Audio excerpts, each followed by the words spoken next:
Wah, ternyata ini dia kelebihannya daripada sapi limosin, teman-teman. Halo sahabat Namikaze Animal. Pada video kali ini, kita akan membahas tentang hewan lagi ya teman-teman. Tapi yang ini kakinya 4. Tahu nggak kalian itu apa? Kita akan membahas tentang sapi, teman-teman. Tapi sapi ini bukan sembarang sapi loh, melainkan kita akan membahas mengenai sapi limosin. Bagi yang belum tahu, simak videonya hingga selesai ya. Jadi, sapi limosin adalah jenis sapi potong berotot yang berasal dari daerah Limousin dan Meurthe di Prancis. Breed ini dikenal sebagai limosin di Prancis. Sapi limosin ini secara alami memiliki tanduk dan memiliki warna coklat gandum yang lebih terang hingga warna merah keemasan yang lebih gelap. Meskipun peternak internasional kini telah membiarkan yang versi yang sudah tidak memiliki tanduk dan limosin hitam. Gimana teman-teman, udah sedikit tahu kan tentang sapi limosin ini? Nah, berikutnya ini kita akan mengintip sejarah singkatnya dari sapi limosin ini teman-teman. Jadi, sejarah asal-usul sapi limosin itu begini teman-teman. Sapi limosin berevolusi di wilayah Perancis yang sekarang dikenal sebagai Limousin. Sapi limosin ini beradaptasi dengan kondisi perbukitan lokal dari tanah asam dan granit yang mengalami mineralisasi lemah dengan variasi suhu yang besar. Studi DNA telah mengidentifikasi hubungan genetik yang erat antara sapi limosin dan breed sapi Eropa Barat Daya. Satu studi melaporkan kemungkinan asal umum atau aliran gen baru ini antara breed sapi limosin dan Charolais.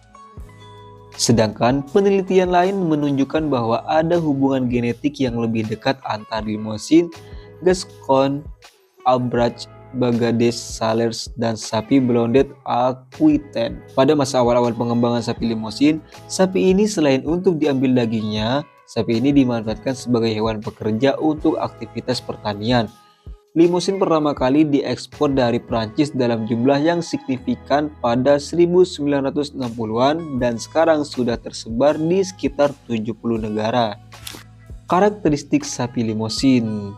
Berikut beberapa karakteristik sapi limosin yang cukup menonjol. Sapi limosin termasuk breed sapi besar yang memiliki kerangka bertulang yang kuat. Betina limosin dewasa memiliki berat rata-rata 650 kg. Dan jantan dewasa beratnya yaitu mencapai 1000 kg. Kepala kecil dan pendek dengan dahi lebar dan leher pendek dengan moncong lebar, konformasi badan kompak. Tinggi sapi bisa mencapai 1,5 meter dan panjang badan hingga 1,75-195 meter. Warna bulu adalah emas merah dan warna lebih terang di bawah perut, paha dalam, sekitar mata dan moncong, dan di sekitar anus dan ujung ekor. Kulit bebas dari pigmentasi. Betis dapat berwarna coklat, kuning muda, atau coklat melalui berbagai usia ke hitam pekat pada usia sepenuhnya matang. Limousin dengan genetik hitam menunjukkan variasi warna.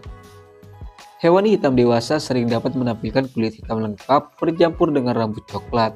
Tanduk berwarna kuning di pangkalan dan menggelap menuju ujung. Pada mereka awalnya horizontal, kemudian melengkung ke depan dan ke atas. Ternak limousin secara alami bertanduk, tetapi tanduknya telah dihilangkan melalui perkawinan silang. Fertilitasnya cukup tinggi hingga mencapai 98%, mudah melahirkan 9,9%. Mampu menyusui dan mengasuh anak dengan baik juga. Serta pertumbuhannya cepat karena kelahiran yang mudah.